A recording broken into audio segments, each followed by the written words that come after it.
Assalomu alaykum va rahmatullohi va barakatuh. Qarshingizda Kamina Shavzod Sobir.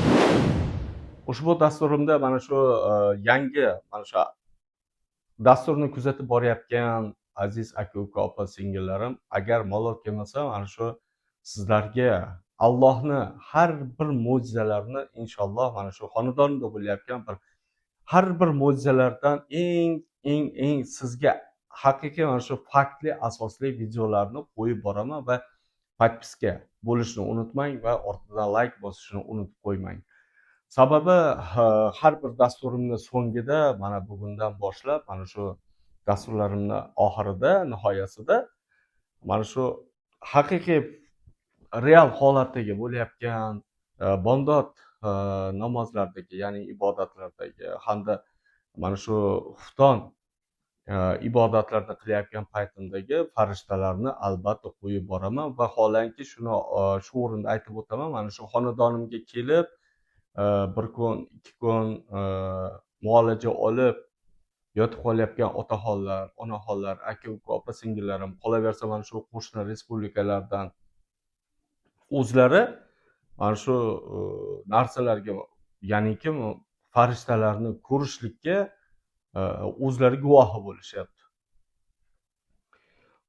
Bu dasturimni tayyorlashimdan maqsadim mana shu YouTube kanalida aynan mana shu Aliya Mediani dasturini kuzatib borayotgan hamda mana shu har bir holatlar bo'yicha bemorliklarni, xastaligi bo'yicha gapirib o'tayotgan paytimdagi holatda mana shu opa-ukalarimiz, ayniqsa singillarimiz YouTube'ni ko'rayotgan paytida sizni qayta ko'rib, 1-2 marta, 3 marta qayta ko'rganimdan, birinchi ko'rganimdayoq yosh katta onaxonlarimiz ham aytishyapti, davleniyam tushib, qandaydir shunaqangi qalbimga nur yog'ildi, shunaqangi quvvatga kirib ketdim. Xullas, sog'lig'im qandaydir qaytib qoldi deyishyapti. Va ba'zi birlari aytishyapti, mana xolisalloh sizni ko'rgan paytimda ichimdan muzlab ketyapman deyishyapti-da, tanalarim jimirab ketyapti deyishyapti. Va yana 5-6 ta mana shu voha tomondan qo'ng'iroq bo'ldi, aniq fakti bilan Telegramda ham ovozli xabar jo'natishdi. Ana shu dasturimni ko'rib turgan paytidayoq qaltiroq tutib, boshlari qisib, qo'llari uyushib, oyoqlari uyushib, ba'zi birlari hushdan ham ketib qolishibdi. Astag'firulloh, Allohning o'zi saqlasin avvalo.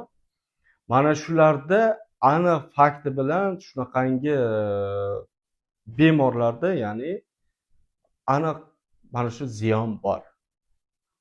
Yo sehr bo'lgan yoki daydi jin deydi, ko'cha jini, ular hech qachon folbinlarga bo'ysunmaydigan mana shu bexosiyat, xilvatli joylarda yurishadi va o'sha yerlarni makon qilib olishadi.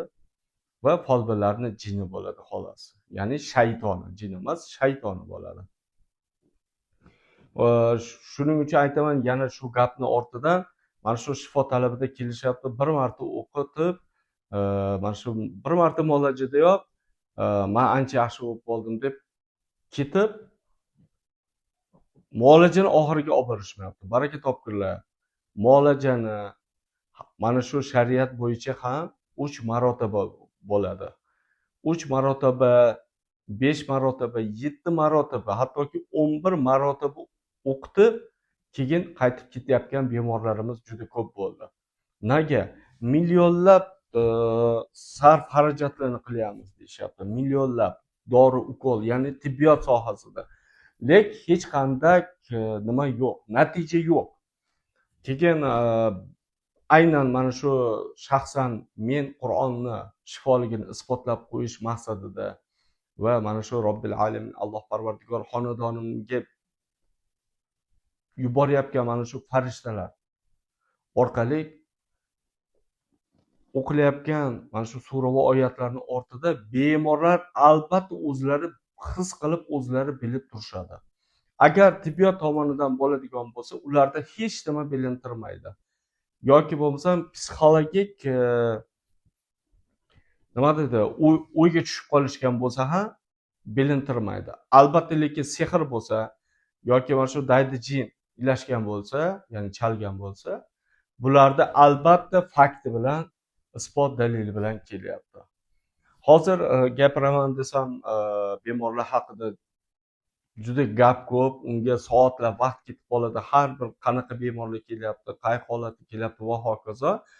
Bundan keyingi dasturimda albatta mana shu qo'sh xotinlik, ya'ni kundoshlarga ko'rolmasdan sehr qilish ortidan bir-birini azoblayotgan.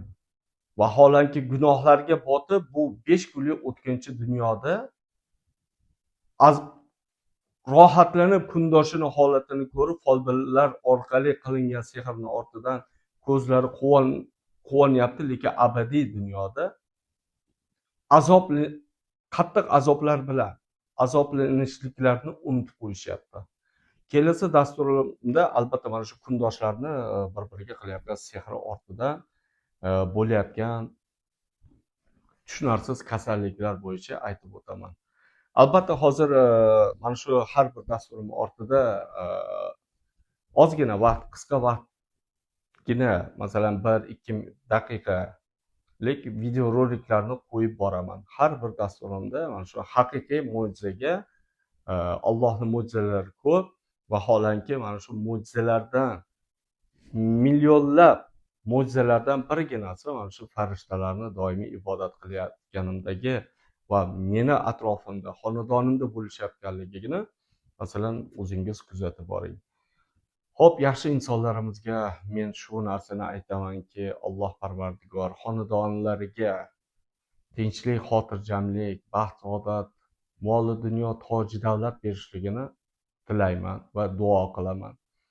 Va eng asosiysi mana shu mehr, oqibat, fayz, barakot Allohim yog'dirib qo'ysin. Yaxshi insonlarning qalbiga, yuzlariga nurlarni yog'dirib qo'ysin. Kelasi dasturimizda ko'rishguncha sog' va salomat bo'ling.